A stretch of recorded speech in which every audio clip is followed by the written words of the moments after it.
Magandang araw mga kaibigan. Bigyan natin ng reaction opinion itong post ni Dr. Rob Rances.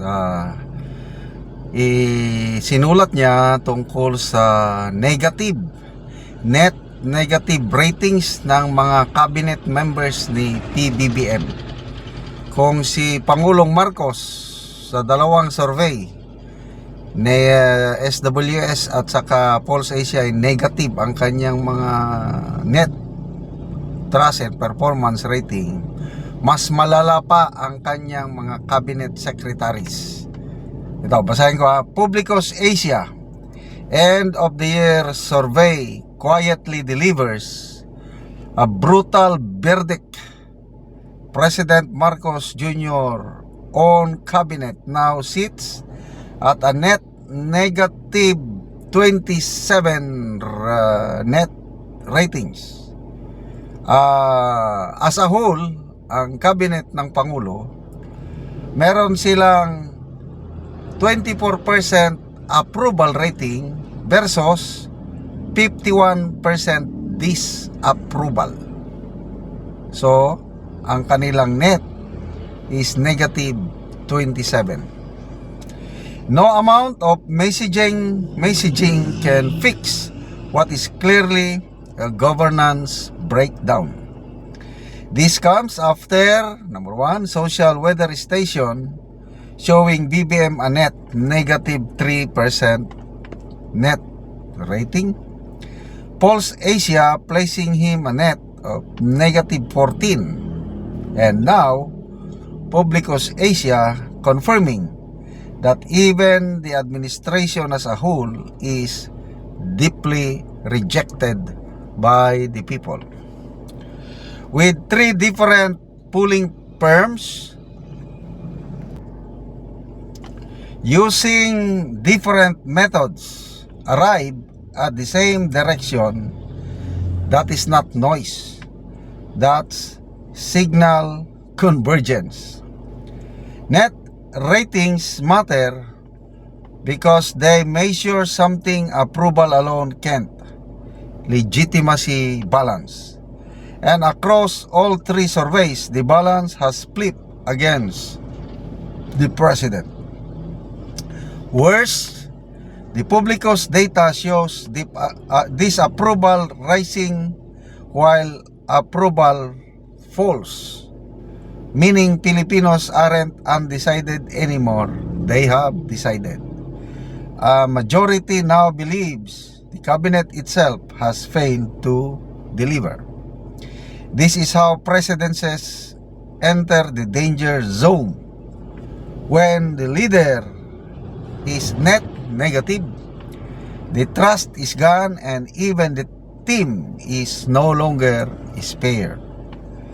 You can reshuffle secretaries, but when the cabinet inherits the president's deficit, the verdict is unmistakable. The problem is not just the people under him. The problem is the presidency himself. So, baka sa ngayon kasi napapabalita ang major cabinet shake-up. Siyam na cabinet secretaries daw ang tatanggalin. DepEd, Department of Tourism, Transportation, Communications and Technology, DepDep, 5, DPWH, yung Bureau of Customs, may dalawa pa eh. So, tama lang kung ganito ang negative ratings ng cabinet men as a whole, ay tama lang talagang sisibakin. Kaya lang, problema, kahit ilang beses mag-reshuffle, kung ang leader nandyan pa rin, nasa leadership lang talaga yan eh. No amount of cabinet reshuffle can regain back the trust and confidence of the people. Kasi kung ang leader yan na yan, same ay wala na. Magtiis na lang tayo ng another 3 years na puro dismal ang performance. Ang ating economic growth bagsak na bagsak for 3 straight years mula nung 23, 24, 25. Hindi natin na achieve ang targeted economic growth, puros kaya for 2026 binabaan na ng Marcos Jr. administration ang kanilang economic forecast. Dati nasa 6.5 ang tinatarget. Ngayon hindi na talaga makaya, bumaba na lang sila ng 5%. Pati ang peso to dollar exchange rate talagang nung isang araw ata is 59.22 I think. Ngayong nung kahapon is 59.13. So mataas pa rin. Mahinang-mahina pa rin ang ating peso, hindi na nakaka-recover. Bungsod ng pagkawala ng tiwala ng mga namumuhunan sa atin. Ang foreign direct investment is bagsak na bagsak. Mga negosyante nagrereklamo na.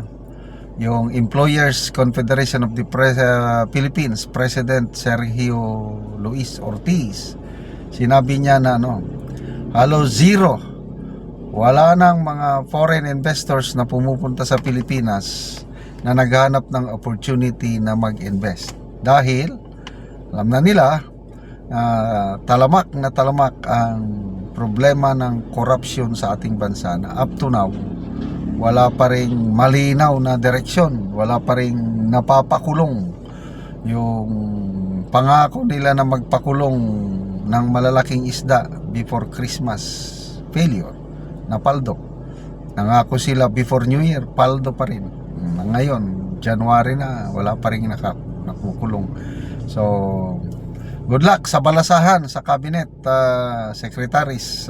Sana makapili kayo ng mas matino, at sana ang Pangulo, he will lead the way, leadership by example.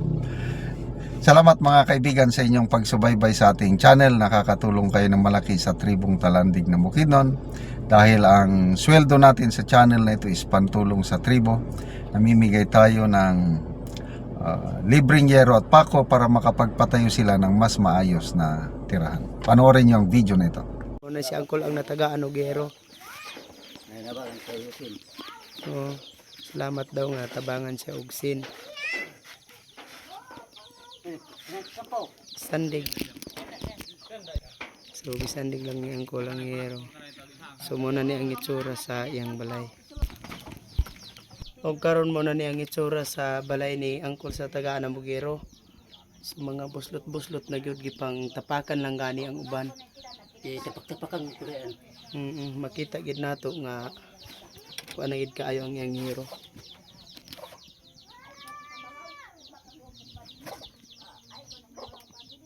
So mauna ni ang ilang kahimtang sa ilang panimalay. O karon Col, pila na ni katuig ang imong balay sa imong atop ngayon? Ani na ang itsura? 12 na katuig. 12 na katuig. Kay kuan natay mga kortahan igo naman sa pagkaon. Basta nga daot na ng mga tin. Oo, so lagid ka nakaatop. Wa ko makaatop. So unsa ra day imong trabaho Col? Mais, Mais lang. So gabasok lang gyapon. gabasok.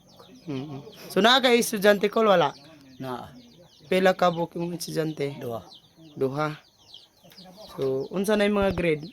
grade 5 o grade 6. Grade 6 o grade 5. So kuan gid Col ba? Taman lang gyud sa estudyante ang imong kwarta. Kari sa mga pagkaon. Galisod gani mo sa inyong pagkaon Col. Salamat Ginoo nga sa pagtabang sa sin. Oo nga kuan.